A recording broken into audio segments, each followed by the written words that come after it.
Senator, welcome to Senate Spotlight. Yeah, thanks for having me. Absolutely, and welcome to the Senate in general. You are one of our newest senators. I want to talk about how you got here. The special election that seated you was due to the passing of the late Senator Bruce Anderson. It seems like you had a relationship with him. You called him a friend and a role model. So talk to me about how you guys met. Yeah, so I've known Bruce since 2012.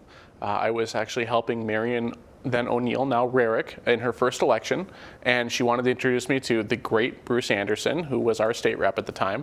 And I remember we met at Culver's, and he had this everyone will remember the blaze orange business card that he carried around, and he handed me that business card. We got a nice conversation about hunting and then gun rights. And throughout the years, through our BPOU and Republican politics, Bruce was always there. He was the most constant thing in our state, in our local party.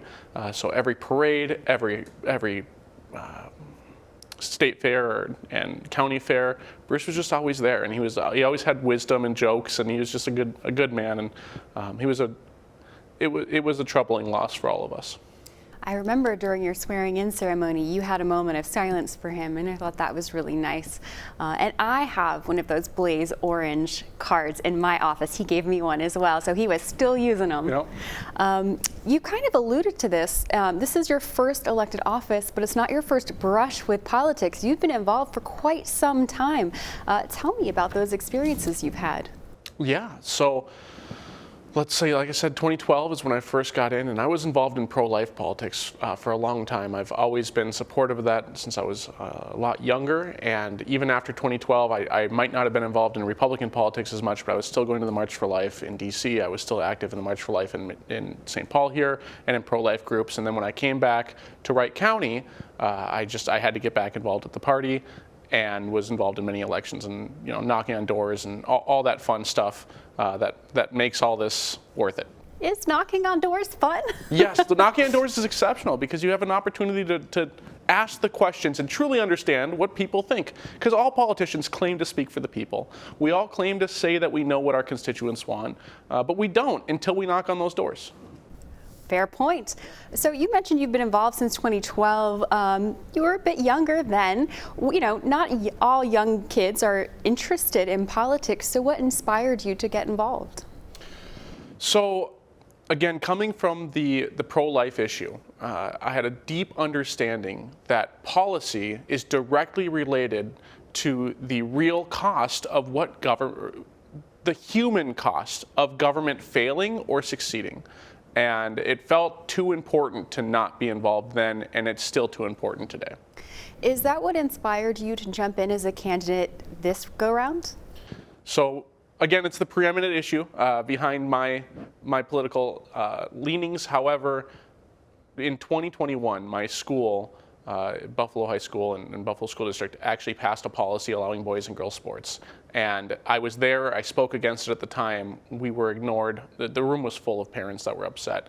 And once again, I was reminded of the real life consequences of not paying attention to policy. And that really, it upset me. It made me decide I couldn't send my kids to that public school, which was the whole reason we had moved to the town to begin with. And I knew, once again, I had to get involved in a very serious way. You used to be behind the scenes, a supporter of other candidates or going to these rallies. Now you're front and center. You are making these decisions. Has that transition been difficult? It's actually really interesting because it's surreal. It really is. We had some difficult bills come through committee, and a lot of people reached out and they said, "Oh, you had a 13-hour committee. That must have been rough." And I went, "No, because before this, I would have seen the committee and I would have been the guy yelling at my TV. And now I get to be the guy in the room who's saying the thing, and I have a responsibility to say and stand in the place of all the people who want to yell at their TV. So the difference is that it's a lot more responsibility, but it is a true privilege. You're a small business owner. Tell me about that. What do you do when you're not here? Yeah, so I own some properties that we rent out. I have a laundromat, I have a retail store, and I have a real estate business. So I'm very busy all the time. Wear a lot of hats, and it's been really interesting. So when I'm not here, in the next week, I'll probably be renovating one of my units, getting it ready for sale. And when I'm not here working, I'm out there working. And my kids usually come with, and we have a good time learning how to work on things and use our hands. Yeah, that is a great skill to have. How does that translate to your work here? That's a great question. So when you have these experiences, you see how the government interacts. And again, policy coming full circle to real life, and especially in the real estate world, especially in rentals. I've been able to speak in committees and on the floor to experiences that I've had where government got in the way or government was able to solve a problem.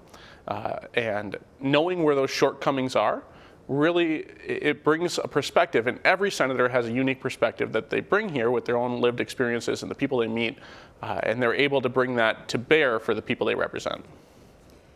You seem, a policy guy, all about the policy. Something you've said relating to policy is the state needs reforms to rein in the budget and eliminate waste. So where would you start with that? That's a big topic. It is. So, I might have had a more mixed up answer. I might have had a lot more to go into a few months ago or maybe a year ago, but we've really honed in at least $9 billion in fraud out of DHS. That's where we need to start. That's where Minnesotans are concerned about. We need to crack that open, really inspect what's happening, and figure out where the money's been wasted and how we can save it in the future. To that end, you've introduced a bill to expand the state auditor's duties. Would they be able to help with that if your bill were to pass? Absolutely. So this is one of the things that frustrated me when I got into politics, because nobody knows what the state auditor does. It's like your county commissioner. The what, But then when you learn about it, you think, oh, so the state auditor, if there's a problem with fraud, that's who's going to solve it. And you find out that that's not true.